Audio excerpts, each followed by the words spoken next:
অবিবাহিত পুরুষ কি করে বুঝবে তার পুরুষত্ব স্বাভাবিক আছে কিনা? দেশের এবং প্রবাসের ভাই বোনদের প্রতি সালাম। আসসালামু আলাইকুম। আমি প্রভাষক ডাক্তার রিক্তা পারভিন, হোমিওপ্যাথি এবং আয়ুর্বেদিক চিকিৎসক। চেম্বার সেবা, হোমিও কমপ্লেক্স অ্যান্ড সেবা ডিজিটাল ল্যাব, উপজেলা মডেল মসজিদের পূর্ব পাশে, শিমুলিয়া, মাগুরা। আজকে অনেক পুরুষের, বিশেষ করে অবিবাহিত পুরুষ যারা থাকে, তাদের প্রশ্নের অ্যান্সার করব। এই প্রশ্নটা অনেক পুরুষ করেছে বা অনেক যুবক করেছে, বিশেষ করে অবিবাহিত। প্রশ্নটা হলো, অবিবাহিত পুরুষ কি করে বুঝবে তার পুরুষত্ব স্বাভাবিক আছে কিনা? অর্থাৎ একজন অবিবাহিত ছেলে যে বিয়ে করতে চাচ্ছে বাট ভয়ে বিয়ে করতে পারছে না, যে তার সেক্স ঠিক আছে কিনা। কারণ এখনকার দিনের ছেলে যেমন সচেতন, মেয়েরাও সচেতন। কারণ ইউটিউব চ্যানেল, বিভিন্ন চ্যানেল, ফেসবুক পেজ সবাই এখন দেখে, সবাই দেখে সবাই কিন্তু সচেতন। এই জন্য ছেলেরা আরো বেশি সচেতন হয়েছে যে যদি আমি সহবাস করতে না পারি, স্ত্রীকে সুখ না দিতে পারি, তাহলে হয় স্ত্রী চলে যাবে অথবা মান সম্মান যাবে। এই ভয়ে তারা আগেই প্রশ্ন করে, আগেই জানতে চায়, আগেই চিকিৎসা নিতে চায় যে সে সুস্থ আছে কিনা, অর্থাৎ যৌন জীবনে স্বাভাবিক আছে কিনা সেটা সে কি করে বুঝবে। তো আজকে সবার প্রশ্নের আমি অ্যান্সার করার জন্য ভিডিও আকারে এসেছি। আসলে অনেকে চেম্বারে এসে বলে যে ম্যাম, আমি কিছুদিন আগে মানে আমি সুস্থ আছি কিনা এটা পরীক্ষার জন্য একটা হোটেলে গিয়েছিলাম, মেয়েদের কাছে গিয়েছিলাম। তো সেখানে আমি পারফরমেন্স ভালো হয়নি। আবার অনেকে বলে যে দেখা যায় আমার ইচ্ছা হচ্ছে না, বা ইচ্ছা হলো উত্থান হচ্ছে না, বা উত্থান হলে সহবাসে গেলে আমি অল্প সময়ের ভিতরে বীর্যপাত হয়ে যাচ্ছে, এই সমস্যা হয়েছে। তো এখন কি করব?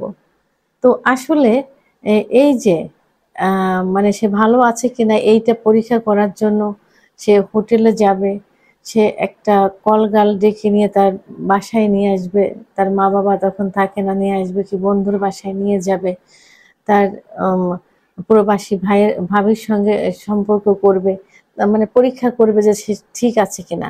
আসলে এটা স্বাভাবিক নিয়ম না, এটা ঠিক না। প্রথমে বলবো যে মানে ইসলামের দৃষ্টিতে এটা কিন্তু সম্পূর্ণ নিষিদ্ধ। বিবাহ বহির্ভূত যৌন মিলন এটা কি হয়, এটা কিন্তু জিনা করার হয়ে যায়। আর জিনার গুনাহ কিন্তু খুব মানে ক্ষমা পাওয়ার যোগ্য না। তো সেহেতু এটা করা ঠিক না। তো এটা আপনি কি করতে পারেন? যদি আপনার স্বাভাবিক নিয়মে আপনি ঘুমিয়ে আছেন, বিশেষ করে পুরুষের সেক্স যে হরমোনটা থাকে, টেস্টোস্টেরন হরমোন, এই হরমোনটা কিন্তু বৃদ্ধি পায় রাত 12টা থেকে তাহাজ্জুদের নামাজে পর্যন্ত। আবার দেখা যায় যে ভোর 7টা পর্যন্ত কিন্তু এটা বৃদ্ধি পায়। যে অর্থাৎ 5 ঘন্টা ঘুমালে, রাত্রে 5 ঘন্টা ঘুমালে ভোর রাত্রে 15% হরমোন বেড়ে যায়, তখন লিঙ্গ লোহার মতো শক্ত হয়ে দাঁড়িয়ে যায়। যদি আপনার এটা নিয়মিত দাঁড়ায়, মানে উত্থান হয়, ঘুমের ঘরে আপনি জেগে দেখলেন যে আপনার এই লিঙ্গ উত্থান হয়ে আছে, এবং ঘুমের ঘরে কিন্তু মাঝে মাঝে কিন্তু এটা দাঁড়ায়, 4-5 বার কিন্তু এটার উত্থান হয়। যদি কোনো একবার আপনি ফলো করে থাকেন যে এটা উত্থান হয়েছে, তাহলে আপনি মনে করেন যে স্বাভাবিক আছে। আপনি কোনো আহ মানে সেক্সুয়াল মূলক কোনো চিন্তা ভাবনা করছেন, কাউকে নিয়ে একটু চিন্তা করছেন, অথবা বিয়ে করবেন, কিভাবে স্ত্রীকে সময় দিবেন এটা নিয়ে ভাবছেন, যে কোনো কারণে যদি মানে আপনার সেক্স করার ইচ্ছাটা জাগে, এবং সেক্স করার ইচ্ছাটা জাগার পরপরেই যদি আপনার লিঙ্গ দাঁড়িয়ে যায়, তাহলে আপনার মনে করতে হবে যে আপনার সেক্স ঠিক আছে। আপনার ইচ্ছা হচ্ছে, উত্থান হচ্ছে, দাঁড়িয়ে যাচ্ছে, তাহলে আপনার সেক্স ঠিক আছে। যদি আপনার আপনি হস্তমৈথুন করে থাকেন, এবং যদি মনে করেন যে আপনার নেশায় পরিণত হয়ে গেছে, আপনি খুব বেশি করেছেন, হস্তমৈথুন, বিছানায় ঘর্ষণ, স্বপ্নদোষ ইত্যাদি বেশি হয়েছে, তাহলে আপনাকে একজন ডাক্তারের শরণাপন্ন হতে হবে, চিকিৎসা নিতে হবে। চিকিৎসা নিলে যখনই আপনার এই যে কারণগুলো বললাম, যদি এইভাবে ইচ্ছা হয়, উত্থান হয়, তাহলে মনে করেন যে আপনি সুস্থ স্বাভাবিক আছেন।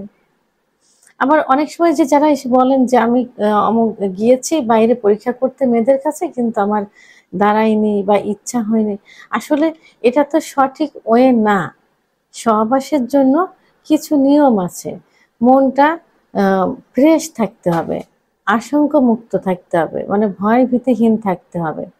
জায়গাটা আপনার জন্য পারফেক্ট হতে হবে, যে এখানে সহবাস করলে কোনো সমস্যা হবে না, কোনো ভয় নেই, লোক দেখলে মান সম্মান যাবে। এখন তো প্রত্যেকটা জায়গায় সাংবাদিক যাচ্ছে, সাংবাদিক দেখলে দেশের মানুষ দেখে ফেলবে, অনলাইনের যুগ, সবাই দেখছে। এইরকম প্লেস যদি হয় এবং মেয়েটা যদি আননোন হয়, মেয়েটা যদি কলগাল হয়, বাইরের থেকে নিয়ে আসছেন টাকার বিনিময়ে, মনে মনে ভয় আছে যে আপনার সিভিলিস গনোরিয়া জীবাণু তার ভিতর আছে, সেটা আপনারও হতে পারে।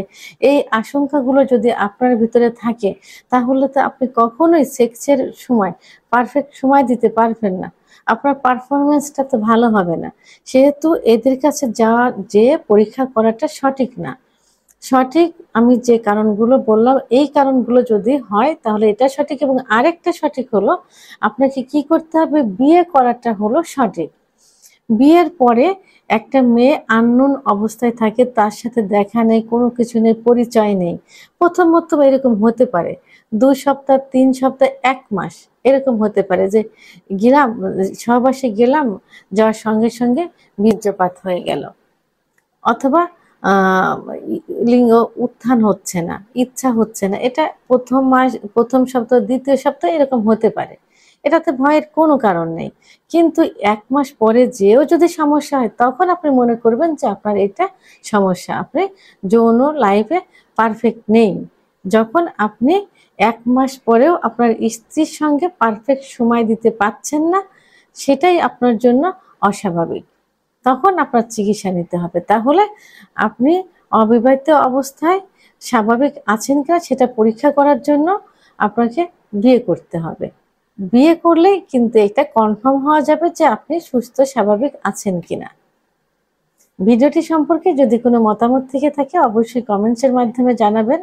আর ভিডিওটি ভালো লাগলে লাইক, কমেন্ট, সাবস্ক্রাইব করে আমার সঙ্গে থাকুন। আল্লাহ হাফেজ।